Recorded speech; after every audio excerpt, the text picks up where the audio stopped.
है कि मध्य प्रदेश में चुनाव है, अगर गठबंधन नहीं होता, अगर सीटों की शेयरिंग में कुछ नहीं होता तो नुकसान भी हो सकता है? मुझे ऐसा लगता है कि जब चुनाव होता है तो टिकटों पर आपसी खींचतान बहुत स्वाभाविक चीजें हैं। हर व्यक्ति को लगता है कि सबसे प्रबल दावेदार को, जिसकी जीत सुनिश्चित हो, उसको टिकट दिया जाए। यहां पर भी यही मामला है। मेरा अपना मानना है कि इंडिया गठबंधन परिवार के एक बड़े ही इंपॉर्टेंट सदस्य हैं अखिलेश जी, और मुझे ऐसा लगता है कि हमारी पार्टी के बहुत सारे लोग उनसे टच में हैं। ऐसी कोई बात नहीं है जो बात करके सुलझाई ना जा सके, वार्ता से वो सॉल्व ना हो सके। हर बार इंडिया गठबंधन पर सवाल उठा देना या उस पर अनिश्चितताएं लगा देना, मुझे लगता है थोड़ी सी जल्दबाजी और अपरिपक्वता है।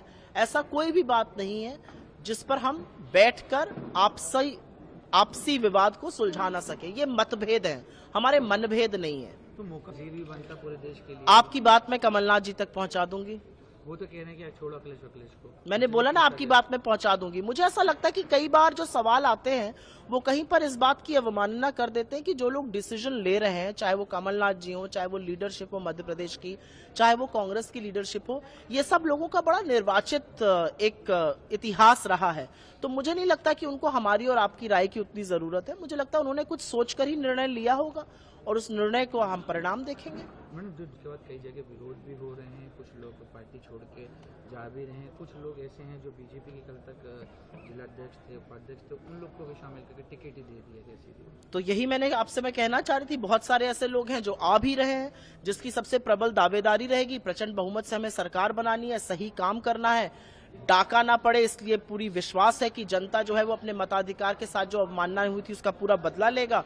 तो मुझे लगता है टिकट तो उसी व्यक्ति को दिया जाएगा जो सबसे प्रबल दावेदार होगा। आपकी जानकारी के लिए मैं ये बता दूं कि हर सीट से एक से ज्यादा आवेदक होते हैं, टिकट तो एक ही व्यक्ति को मिलेगा। तो थोड़ी बहुत रुष्टता और थोड़ी बहुत असहजता स्वाभाविक है, लेकिन हमारे यहाँ कहीं पर भी उस तरह का विरोध नहीं हो रहा है जैसा कि राजस्थान में भाजपा के साथ हो रहा है। जिन सांसदों को घर से निकलने नहीं दे रहे उनके कार्यकर्ता और उनको बोरिया बिस्तर समेट करने के धरने और प्रदर्शन कर रहे हैं, मुझे लगती है थोड़ी बहुत रुष्टा, थोड़ी बहुत नाराजगी हर पार्टी में होगी। टिकट एक ही व्यक्ति को मिलता है, आवेदक बहुत सारे होते हैं। मैम, टीएमसी छतरी वाला मामला जो है उसको लेकर मुझे उसको लेकर सिर्फ इतना कहना है कि कुछ सवाल उठाए गए हैं। भाजपा के अंदर अगर दम है तो उन सवालों का जवाब दे, उस घोटाले की जांच कराए। सिर्फ और सिर्फ लोगों के साथ बदसलूकी की जाएगी, उनको प्रताड़ित किया जाएगा, उनका चरित्र हनन किया जाएगा, क्योंकि मोदी जी के सबसे परम मित्र अडानी के घोटालों की परत दर परत खुलती जा रही है। आप सारी बातें भूल जाइए, उस घोटाले पर रोज नया एक मामला सामने आता है। उसकी जांच क्यों नहीं हो रही? कब होगी उसकी जांच? जो सवाल उठाए गए हैं और जिसने भी उठाए हैं, उन सवालों का जवाब कहां है?